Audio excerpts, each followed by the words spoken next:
Hi everyone, here we've got the GS88 Pro and let me share with you how to enable Google Backup on this device. So firstly we have to enter the settings, and now let's scroll down to the very bottom and tap on System. As you can see here we've got the backup option, and in my case it is turned off, so remember to tap on this switcher here, and as you can see here we've got the account option, so now we can freely tap on it in order to add a backup account, and make sure that you've got the internet connection because it is required. And from this step we can either create a new backup account if you do not have your own yet, or simply type your email or phone. So let me do this. Okay, let's tap on next. Here we have to enter the password, so let me do this out of the screen. Okay, let's tap on next.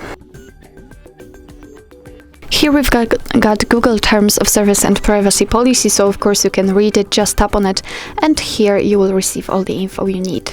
Let's tap on I agree after reading. Here we've got the shortcut of backup and storage info, so your device is telling you that it will backup apps and apps data, call history, contacts, device settings, including Wi-Fi passwords and permissions, and text messages. So let's tap on accept.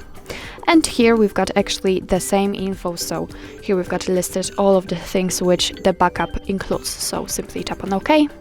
And as you can see, we just successfully added our backup account to this device, and from now on all the content will be stored on your Google Drive. So actually that's all. This is how to enable Google Backup in your GS88 Pro. Thank you so much for watching. I hope that this video was helpful, and if it was, please hit the subscribe button and leave the thumbs up.